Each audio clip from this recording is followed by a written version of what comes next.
नमस्कार, जम्मू कश्मीर का ये बुलेटिन देख रहे हैं आप और मैं हूं प्रियंका आपके साथ। और बुलेटिन की शुरुआत करेंगे खीर भवानी मेले के साथ, क्योंकि आज पूरे 2 साल के बाद जिस तरह से गांदरबल के तुलमुला में खीर भवानी के मेले का आयोजन हुआ है और वहीं पर कोरोना के कारण वर्ष 2020 की बात करें या साल 2021 की बात करें तो मेले का आयोजन नहीं किया जा सका था। इससे पहले कड़ी सुरक्षा के बीच हमने देखा बड़ी संख्या में कश्मीरी पंडित यहां पर पहुंचे। स्थानीय लोगों ने पूरे अलग अलग हिस्सों से जो श्रद्धालु वहां पर पहुंचे हैं उनका अच्छे से स्वागत वहां पर किया गया है। खीर भवानी मंदिर में जोर शोर से श्रद्धालुओं का स्वागत हुआ है। तुलमुला स्थित मंदिर में सुबह से भीड़ उमड़ रही, जो श्रद्धालुओं की भीड़ है वो उमड़ रही है और बडगाम शेखपुरा के कुछ कश्मीरी पंडितों ने मेले का बहिष्कार किया है। जहां पर आपको हम एक तरफ बता रहे हैं कि जैसे हाल ही में रिसेंट जो किलिंग्स हुई थी कश्मीर में, उसके बाद ये खबर सामने आई थी कि कश्मीरी पंडितों ने ये कहा था कि हम खीर भवानी जो मेला है जो वहां पर लगता है वहां पर वो नहीं जाने का उन्होंने फैसला लिया था। अब क्या कुछ पूरी जानकारी निकल के सामने आ रही है कि कितनी तादाद में कश्मीरी पंडित वहां पर पहुंचे हैं, क्योंकि ये खबर बडगाम के शेखपुरा से भी सामने आ रही है कि वहां पर कुछ कश्मीरी पंडितों का कहना है कि हालांकि बस जो है सरकार की तरफ से वहां पर भेजी गई थी, पर सरकार के खिलाफ प्रोटेस्ट के चलते जो रिसेंट किलिंग्स हुई हैं वो बस खाली ही वहां से वापस लौट गई है, जिसकी तस्वीरें इस वक्त आप अपनी स्क्रीन पर देख रहे हैं।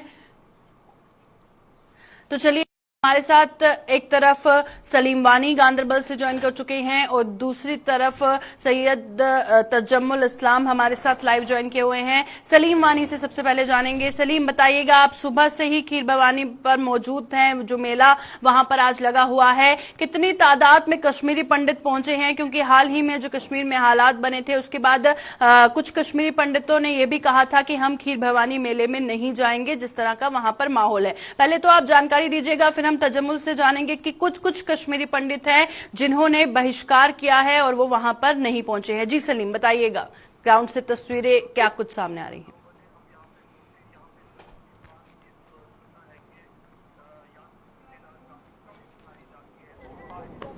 मेला बनाया गया है, लेकिन इस बार यात्रियों की तादाद काफी कम है।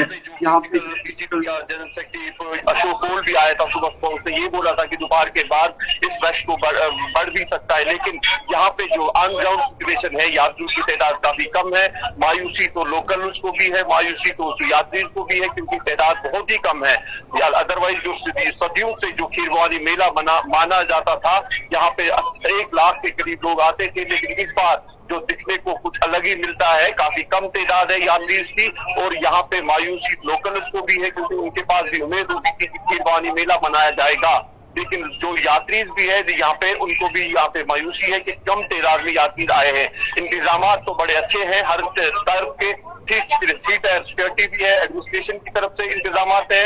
भटनागर एडवाइजर साहब वो भी पहुंचे थे, थोड़ी देर में चीफ सेक्रेटरी साहब भी आएंगे और यहाँ पे deputy commissioner Ganderbal, SSP Ganderbal, chief secretary army commander, उन्होंने भी यहाँ पे विजिट किया है। सिक्योरिटी ग्रिप का सिक्योरिटी है, हर तरफ से सिक्योरिटी के इंतजाम और एडमिनिस्ट्रेशन की तरफ से इंतजाम है, लेकिन मायूसी ये है कि तादाद जो है यात्री की वो काफी कम दिखने को मिलती है।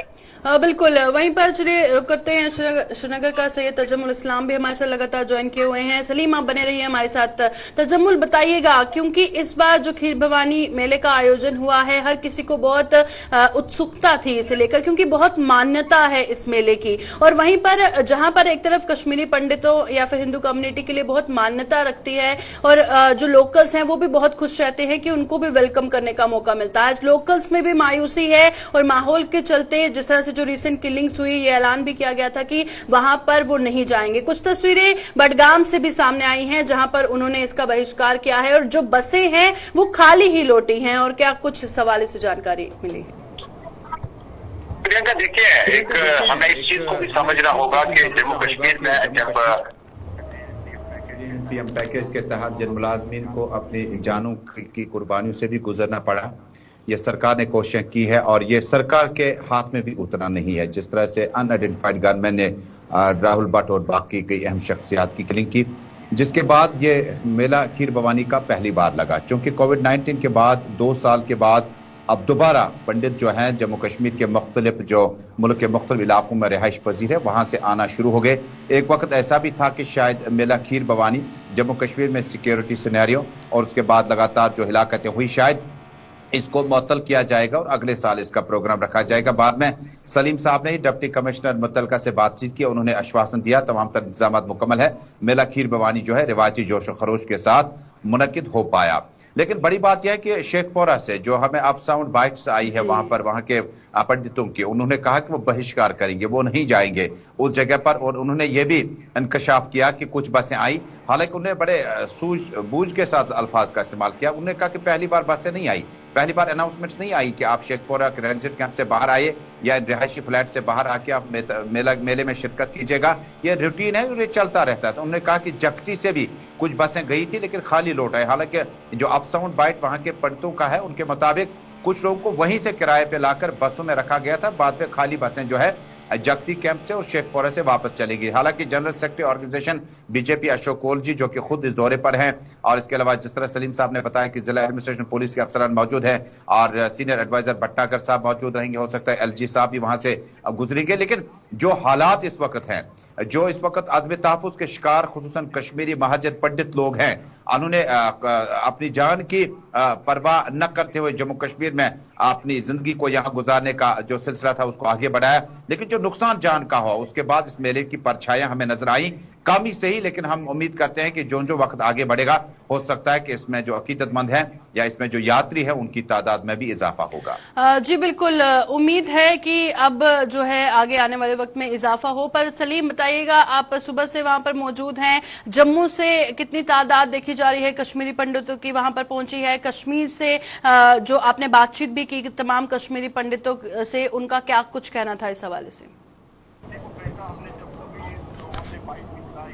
मेरा के बुलेटिन में जो लोकल पंडित था एक नन्ना जी, उसने ये कहा कि जब यहाँ पे टारगेट किलिंग हुई तब गवर्नमेंट का वो उनको जो गुस्सा था वो भी कहा, लेकिन इंतजाम के लिहाज से उसको थैंक्स भी बोला। लेकिन जो टारगेट किलिंग है उसके हवाले से बोला कि जब हमने बोला था कि हम खीर भवानी नहीं जाएंगे तो उस टाइम गवर्नमेंट हुई थी, उसने ये जरूर कहा था आपकी जो मीडिया बाइट थी।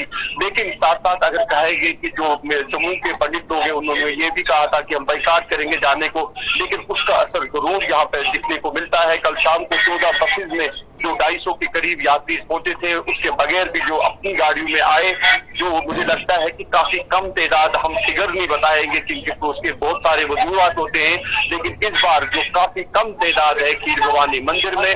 लेकिन अब 1 तो 1:30 तो बजने वाले हैं, अगर तादाद तो बढ़ सकता है, कौन आएगा क्या आएगा। तो 4 बजे के करीब, अभी थोड़ी देर पहले डिप्टी कमिश्नर को ये क्वेश्चन भी किया था हम मीडिया बाइट में, तो उसने ये जरूर कहा था हम अभी कोई फिगर नहीं दे सकते हैं, लेकिन तादाद तो है, लेकिन कितना बढ़ सकता है तो उसकी पॉसिबिलिटी नहीं भी है। क्योंकि सुबह से हमने जो देखा है, जो खीर भवानी मेला, यहाँ से 1 किलोमीटर ट्रैफिक जैम लगता था, पूरी जो इसको एडजॉइनिंग एरियाज है, इसके लोकल जो घर होते थे वो भी भर के होते थे, और लेकिन इस बार जो दिखने को अलग ही अंदाज मिलता है। बिल्कुल, शुक्रिया सलीम ज्वाइन करने के लिए। आखिर में तजम्मुल, आपसे एक ही सवाल रहेगा कि जिस तरह से खीर भवानी मेले को लेकर काफी उत्सुकता दिखाई देती है हर जगह, वहीं पर तजम्मुल अब अमरनाथ यात्रा को भी कुछ ही दिन बाकी रह गए हैं, अब ज्यादा से ज्यादा श्रद्धालु वहां पर पहुंचे, क्या कुछ इंतजाम किए जा रहे हैं? सुरक्षा के हवाले से बात करें, लोगों को विश्वास दिलाने के हवाले से बात करें कि जब वो यात्रा के लिए आएंगे सब सही होगा। जी तजम्मुल। अमरनाथ यात्रा से पहले जरूरी सेमीफाइनल है गवर्नमेंट के लिए कि अमरनाथ यात्रा से पहले माता खीर भवानी के इस मेले में जो उत्साह होना चाहिए था, जो ज़ायरीन या अकीदतमंद या श्रद्धालु आने चाहिए थे जम्मू से, कुपवाड़ा से, बारामूला से, बाकी जगहों से, उन्होंने आज कम तादाद में ही इस मेले में शिरकत की। लेकिन इंदिया साफ है कि जिस वक्त जम्मू कश्मीर में टारगेट किलिंग के बाद जो एक सहमा हुआ माहौल है, डर सा है, वो कहीं ना कहीं जो पंडित महाजरीन में है, जो रिहाइश पजीर है, उन्होंने आज इस सेमीफाइनल में ये जाहिर कर दिया कि जान है तो सब कुछ है। और अमरनाथ यात्रा हो या मेला खीर भवानी का हो या माता के दर्शन के लिए जाना हो, ये तभी मुमकिन है जब माहौल बेहतर होगा। लेकिन इसका असर आने वाले दिनों में अब देखना पड़ेगा कि अमरनाथ यात्रा में श्रद्धालुओं की तादाद कितनी होगी। मुझे लगता है कि तादाद से ज्यादा जिस वक्त हम इलेक्शन में वोटिंग परसेंटेज पे ध्यान देते हैं, आज मेला खीर भवानी में ज़ायरीन कितने आते हैं उनके ध्यान से ज्यादा हमें यह है कि कोविड-19 के बाद यात्रा शुरू होती है और कोविड-19 पैंडेमिक के बाद अब मेला भी शुरू हुआ और आहिस्ता आहिस्ता मुझे लगता है कि पंडित महाजरीन जब इस माहौल से निकल जाएंगे, जिस तरह से सरकार कहती है कि ये मरहला भी गुजर जाएगा, उसके बाद मुझे लगता है कि लोगों की तादाद भी बढ़ेगी। अमन है तो सब कुछ है और इसका असर वाकई तौर पर अमरनाथ यात्रा पर भी देखने को मिल सकता है। जी, शुक्रिया तजम्मुल ज्वाइन करने के लिए। सैयद तजम्मुल इस्लाम हमारे साथ ज्वाइन किए हुए थे और इस हवाले से जानकारी दे रहे थे। आपको हम बता रहे हैं, तस्वीरें सीधा खीर भवानी से दिखा रहे हैं, जहां पर आप देख सकते हैं बहुत सारे कश्मीरी पंडित पहुंचे हैं, पर अगर बात करें कंपैरेटिवली तो जो तादाद है वो बहुत कम नजर आई है। बहुत सारे कश्मीरी पंडित है जो जम्मू से वहां नहीं उन्होंने रुक किया है और वहीं दूसरी ओर बडगाम के शेखपुरा से भी कुछ कश्मीरी पंडितों का कहना है कि जो बसें भेजी गई थी वो वहां पर खाली ही लौटी हैं क्योंकि उन्होंने इसका बहिष्कार किया है।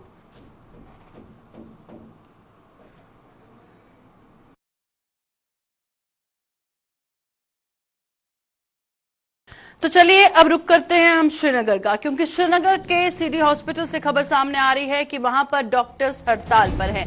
क्या है पूरा मामला आपको हम बता देते हैं। श्रीनगर के सिटी हॉस्पिटल में डॉक्टरों की हड़ताल से कामकाज रुका हुआ है और डॉक्टरों की हड़ताल से मरीजों को दरबदर होना पड़ रहा है। तीमानदारों द्वारा बदसलूकी किए जाने पर डॉक्टर्स हड़ताल पर है और जान से मारने की धमकी देने का आरोप तीमानदारों ने लगाया है। जिस तरह से डॉक्टर्स का कहना है, उनका आरोप है कि जो तीमानदार वहां पर मौजूद थे, एक तो उन्होंने उनके साथ बदसलूकी की, वहीं दूसरी ओर उनको जान से मारने की धमकी भी दी गई। तो श्रीनगर के जो सिटी हॉस्पिटल है वहां से खबर सामने आ रही है कि वहां पर जो तमाम डॉक्टर्स हैं वो हड़ताल पर गए हैं, जिसको लेकर जो पेशेंट्स हैं उन्हें काफी परेशानियों का सामना करना पड़ रहा है। पूरा मामला आप तक पहुंचाएंगे। थोड़ी देर में हमारे संवाददाता श्रीनगर से फैजल ज्वाइन करेंगे और क्या पूरा मामला है वो हम आप तक पहुंचाएंगे। फिलहाल जो खबर सामने आ रही है कि तीमानदारों द्वारा बदसलूकी किए जाने पर हड़ताल पर डॉक्टर गए हैं। तो चलिए श्रीनगर का रुख करते हैं। हमारे साथ फैजल रियाज ज्वाइन कर चुके हैं। फैजल, बताइएगा क्या है पूरा मामला।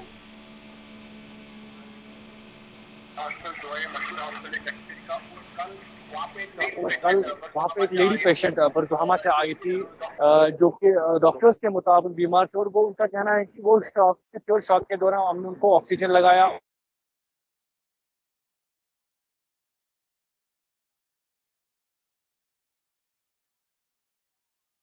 अटेंडर से उनके साथ जो मौजूद वहाँ पे उन्होंने थोड़ी सी मैन हैंडलिंग की थी पेशेंट्स के साथ और उसके बाद एक पॉलिटिकल एक्टिविस्ट आए थे वहाँ पे जो वरिष्ठ वर्कर थे, शायद उनके रिलेटिव्स भी हो सकते थे। वो वहाँ पे आके उन्होंने डॉक्टर्स को धमकाया था, उनको मारा पीटा था, उनके साथ हाथापाई भी की थी और प्रॉपर्टी को भी वहाँ पे मेंटलाइज किया गया था। और जो डॉक्टर्स वहाँ पे मौजूद और पैरामेडिकल स्टाफ वहाँ पे थे, उनका कहना है कि हम पे जो है गन भी साधे गए, हमारे सीने पे गन रखा गया और हमारे अब्डोमेन पे गन रखा गया, उनको धमकाया गया। और उसके बाद डॉक्टर्स ने जो है स्ट्राइक की कॉल दी सीधे हॉस्पिटल में, जहाँ पे इस वक्त भी स्ट्राइक चल रही है। डॉक्टर्स एक ही जगह पे बैठे और किसी भी पेशेंट को अटेंड नहीं करते, जिसके बाद दूर तरह से कुछ आए हुए पेशेंट सफर करते हैं, उनको जैसे वो अंदर आते हो तो उनको फिर वापस ही जाना पड़ता है क्योंकि वो आपको काफी ज्यादा सफर कर रहे हैं। और इसके बाद पुलिस ने भी एफआईआर लॉन्च किया है प्रॉपर्टी वेंडलाइजेशन। लेकिन डॉक्टर्स की डिमांड है कि जिसकी वजह से प्रॉपर्टी वेंडलाइज की गई है, जिन्होंने हम पे गन साधे, हमको पीटे, उनके खिलाफ भी सख्त एक्शन लिया जाना चाहिए। और अभी तक ये बताया जा रहा है कि वो पॉलिटिकल एक्टिविस्ट है और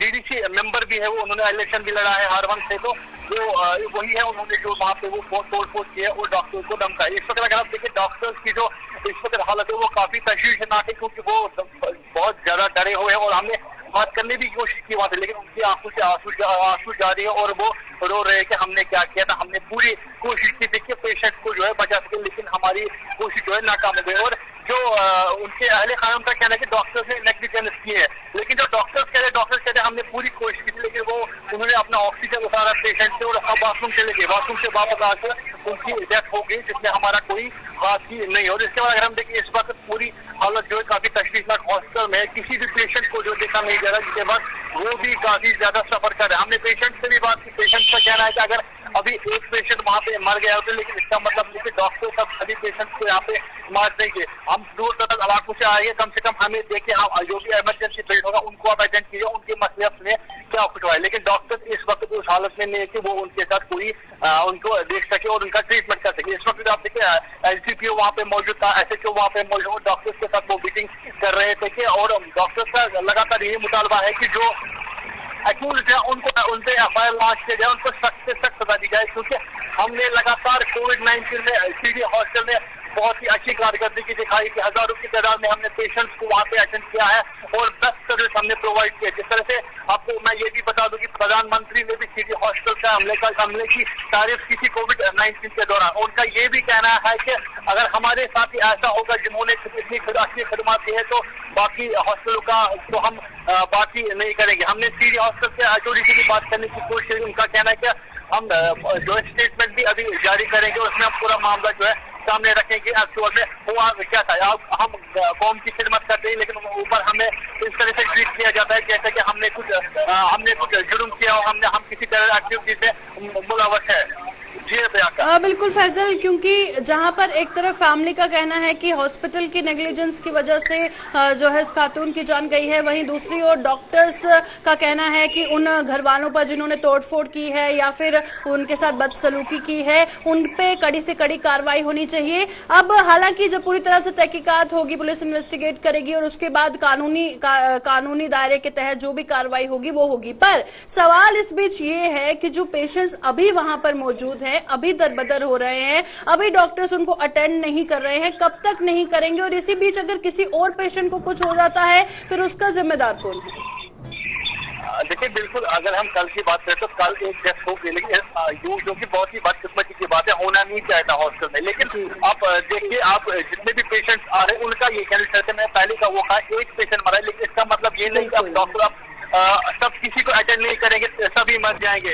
तो हम कुल मिला के ये कह सकते हैं कि अगर डॉक्टर्स के साथ हैंडलिंग तो उसका पुलिस उसकी कार्रवाई करेगी। लेकिन अगर हम बतौर इंसानियत देखें तो डॉक्टर्स को इस वक्त जो भी पेशेंट दूर दराज इलाकों से आता है उनको देखना है, क्योंकि सीडी हॉस्टल वाइड हॉस्टल है पूरे कश्मीर में जहाँ पे टेस्ट का इलाज किया जाता है। लेकिन आप जहाँ अगर वहाँ पे भी आज इलाज नहीं होगा तो उसके बाद पेशेंट जाएंगे कहाँ? ये भी बदकिस्मती की बात है। दूर दराज इलाकों से लोग वहाँ पे आते हैं तो उनको अभी मायूस को ही वापस लौटना पड़ता है। तो वो लोगों ने गुजारिश भी किसी डॉक्टर से कि आप इमरजेंसी पेशेंट्स को लेकर, लेकिन डॉक्टर्स हम ये नहीं कह सकते कि डॉक्टर्स गलत कर रहे हैं, लेकिन डॉक्टर्स की जब हमने हालत देखी तो उनके आंखों से जो है अभी भी आंसू जा रही है। उनका कहना है कि हमने किया था जो हमसे जन साधे गए थे, जो कि एक बहुत बड़ी बदकिस्मती है। डॉक्टर के साथ ऐसा ट्रीट नहीं करना चाहते अगर हम बतौर इंसान है, क्योंकि डॉक्टर जो है एक एसेंशियल पार्ट है सोसाइटी का। इसकी वजह से लाखों लोगों को ट्रीटमेंट देता है, लाखों लोग जी। इनके साथ जब ऐसा होता है तो आम लोगों का हम तस्वीर नहीं करते आम लोगों के साथ कैसा ट्रीट किया जाएगा। और जब हम डीडीसी मेंबर, इलेक्टेड मेंबर्स की जो वो भी लोगों के खिदमतगार होते हैं, जब वो लोग बाकी जो लोगों के बाकी खिदमतगार हैं उनके साथ ऐसा करेंगे तो आम लोगों का हम सोच भी नहीं सकते हैं। बिल्कुल, शुक्रिया फैजल ज्वाइन करने के लिए। फैजल रियाज हमें तमाम जानकारी फराहम कर रहे थे श्रीनगर से, और श्रीनगर के सीडी हॉस्पिटल से जो खबर सामने आ रही है उससे हम आपको रूबरू करवा रहे थे, किस तरह से वहां पर तोड़फोड़ की गई है कुछ तीमानदारों द्वारा। और तीमानदारों का कहना है कि हॉस्पिटल की लापरवाही से उन्होंने अपने की जान गंवाई है। तो चलिए बढ़ते हैं आगे, अब बात करेंगे सांबा की, क्योंकि सांबा से खबर सामने आ रही है। उपराज्यपाल मनोज सिन्हा आज सांबा का दौरा करेंगे और स्वर्गीय रजनी बाला के परिजनों से मुलाकात करेंगे। उपराज्यपाल हाल ही में टारगेट किलिंग का शिकार रजनी बाला हुई थी। आपको याद होगा साउथ कश्मीर में जिस तरह से रजनी बाला को कुलगाम के गोपालपुरा में एक गोलियों का निशाना बनाया गया था, और आज उपराज्यपाल मनोज सिन्हा सांबा का दौरा करेंगे। तो चलिए सांबा का रुख करते हैं। ऋषि खजूरिया हमारे साथ इस लाइव में ज्वाइन कर चुके हैं। ऋषि, बताइएगा, उपराज्यपाल मनोज सिन्हा का आज सांबा का दौरा है। हाल ही में टारगेट किलिंग का शिकार रजनी बाला जिस तरह से हुई थी, और स्वर्गीय रजनी बाला के परिजनों से आज उपराज्यपाल जो है मुलाकात करने वाले हैं, और क्या कुछ ताजा तफसीलात है? कुछ देर के बाद यहाँ पर उपराज्यपाल मनोज सिन्हा जो वो स्वर्गीय रजनी बाला जी के घर में पहुंचे। परिवार की तरफ से पहले ये कहा जा रहा था कि सबके हमारे घर पर यहाँ पर एसपी साहब नहीं आए हैं, कई अलग अलग तरह के आरोप जो वो लगाए जा रहे हैं। फाइनली एसपी साहब जो है यहाँ पर समझना व्यक्त करने के लिए, और खासतौर पर इस तरह से अगर बात करें तो आश्वासन उनकी तरफ से कहा जा रहा था कि दिए जाएंगे, सिक्योरिटी को लेकर परिवार को मदद की जो आश्वासन है ये बताया गया था कि अधिकारियों की तरफ से दिए जाएंगे। लेकिन अब साहब जिस तरह से खुद यहाँ पर इनके घर पे आ रहे हैं छोटे मांगे परिवार चल रहा है कि बेटी की अगर शिक्षा को लेकर बात करें तो जो स्वर्गीय रजनी बालाजी है उनकी जो तनख्वाह है, रिटायरमेंट की जो तनख्वाह है बेटी के खाते में जानी चाहिए और बेटी जो खर्चा है पढ़ाई का वो प्रशासन को उठाना चाहिए। खासतौर पर जब बड़ी होती है तो उसकी क्वालिफिकेशन के आधार पर उसको ये मांग और राजकुमार जो हस्बैंड है रजनी बालाजी के वो भी कहते हैं कि मुझे श्रीनगर वापस जाना है, मुझे जम्मू में ही जॉब करनी है, मेरी बकायदा यहाँ पर ट्रांसफर की जाए। इस तरह की मांग वो परिवार यहाँ पर जिस तरह से कुछ देर में पहुंचने वाले हैं तो क्या कुछ यहाँ पर उनकी मांगों की ओर गौर किया जाता है, किस तरह से संवेदना व्यक्त की जाती है, ये तो कुछ देर में पता लग ही जाएगा। लेकिन फाइनली जहाँ पर एलजी मनोज सिन्हा जी जो है ये रजनी बालाजी के घर पर संवेदना व्यक्त करने के कुछ देर के बाद पहुंच रहे हैं और बताया जा रहा है कि सीधे श्रीनगर से वो यहाँ पर जब जम्मू पहुंचेंगे और जम्मू पहुंचते वो सबसे पहले रजनी बालाजी के घर पर ही आएंगे। बिल्कुल, शुक्रिया ऋषि ज्वाइन करने के लिए। तो ऋषि खजूरिया सांबा से जानकारी दे रहे थे कि रजनी बाला के घर पे कुछ ही देर में उपराज्यपाल मनोज सिन्हा पहुंचने वाले हैं। अब देखना होगा कि जो उनके घर वालों की मांगे हैं किस तरह से और कितनी देर में उसे पूरा किया जाता है। तो चलिए बढ़ते हैं आगे, अब बात करेंगे जम्मू सूबे की, क्योंकि जम्मू से खबर सामने आ रही है कि जम्मू सूबे के जो टीचर हैं उन्होंने शिक्षा विभाग के खिलाफ मोर्चा खोला है और शिक्षा निदेशालय के बाहर धरने प्रदर्शन पर टीचर बैठे हैं। ट्रांसफर पॉलिसी को लेकर टीचरों में विभाग के प्रति रोष है और अन्य जो उनकी मांगे हैं, बाकी मांगे हैं, पूरी ना होने पर उनका गुस्सा 7वें आसमान पर पहुंचा है। तो जम्मू सूबे के टीचरों ने शिक्षा विभाग के खिलाफ मोर्चा खोला है और शिक्षा निदेशालय के बाहर उनका धरना प्रदर्शन जारी है। और जिस तरह से हमने देखा कि पिछले दिनों भी तस्वीरें सामने आई थी, उनकी ट्रांसफर पॉलिसी को लेकर टीचरों में काफी रोष नजर आ रहा था। और इस वक्त भी आप अपनी स्क्रीन पर ये तस्वीरें देख सकते हैं कि कितनी तादाद में टीचर एक साथ इकट्ठे हुए हैं, नारेबाजी कर रहे हैं, हाथ में बैनर जिस पर लिखा हुआ है कि इनकी ट्रांसफर पॉलिसी को लेकर सरकार को इनकी मांगों पर गौर करना चाहिए। और उनकी मांगों को फिलहाल काफी दिनों से ये लोग प्रदर्शन कर रहे हैं, उसके बाद भी इनकी मांगों पर गौर नहीं किया जा रहा है और अभी तक किसी तरह का कोई भी आश्वासन इन्हें नहीं मिला है। तो चलिए रुक करते हैं जम्मू का। रितिका राजपूत हमारी संवाददाता ज्वाइन कर चुकी हैं। रितिका, बताइएगा, लगातार जो टीचरों का प्रदर्शन जारी है, ट्रांसफर पॉलिसी को लेकर गुहार लगा रहे हैं। इससे पहले भी आपने जिस तरह से हमारे दर्शकों को दिखाया था कि पिछले दिनों भी सड़कों पर उतरकर नारेबाजी की जा रही थी, आज भी इसी तरह की तस्वीरें सामने आ रही हैं। और क्या कुछ इस हवाले से जानकारी है, क्या कहना है इन टीचरों का? जी, आपको बता दूं, जम्मू और कश्मीर दोनों जगहों पर जम्मू कश्मीर टीचर फोरम की तरफ की टेस्ट जो है ये करवाया जा किया गया है। जो ई पोर्टल्स लाए गए थे ट्रांसफर्स को लेके, कहीं ना कहीं उनमें सही तरीके से कामकाज नहीं हो रहा है। जिनकी रिटायरमेंट होने को है, 2-3 महीने जिनके बचे हुए हैं, उनकी ट्रांसफर कर दी गई है। जो एट प्रेजेंट जहाँ पे ड्यूटी कर रहे हैं वहां से उठा के काफी फॉल्ट फ्लंग एरिया से उन्हें भेज दिया गया है। कई टीचर्स ऐसे हैं जिन्हें 70-75 किलोमीटर दूर जाके अपनी ड्यूटी करनी पड़ती है, 4 से 5 गाड़ियां बदल के। उसके अलावा भी और भी बहुत से इनकी समस्याएं हैं जिनको ध्यान में न रखते हुए ट्रांसफर की जा रही है। जी, और क्या कुछ कहना है इनका, जब तक इनकी मांगों पे गौर नहीं किया जाएगा, नेक्स्ट जो इनका स्टेप होगा क्या होगा? जी, इनका कहना है कि 7 दिनों का समय इनकी तरफ से दिया जा रहा है। अगर इनका मसला हल हो जाता है तो इनके प्रोटेस्ट भी रुक जाएंगे। अगर मसला हल नहीं होगा तो आगे के लिए इनका प्रदर्शन जाने वाला है और उग्र रूप भी ले सकता है, क्योंकि चाहते हैं कि फेयर तरीके से काम हो। ई पोर्टल्स को लाने के बाद कहा गया था कि ट्रांसपेरेंसी आएगी काम में और इसमें किसी भी प्रकार की धांधली नहीं चलेगी, पर इनका कहना है कि यहाँ पे फेवरेटिज्म जो है वो चल रहा है और कहीं ना कहीं जिनकी सिफारिशें होती हैं उन्हें उनकी मनपसंद जगहों पे ट्रांसफर कर दिया जाता है, जो एक्चुअल में डिजर्व करते हैं उन्हें नहीं भेजा जाता।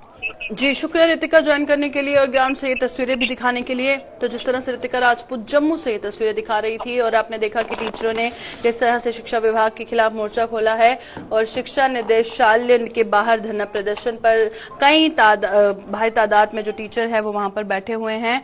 और ट्रांसफर पॉलिसी को लेकर टीचरों में विभाग के प्रति काफी रोष नजर आ रहा है। उनकी जो बाकी मांगे हैं उनको भी नहीं सुना जा रहा, जिसके चलते उनका गुस्सा 7वें आसमान पर है।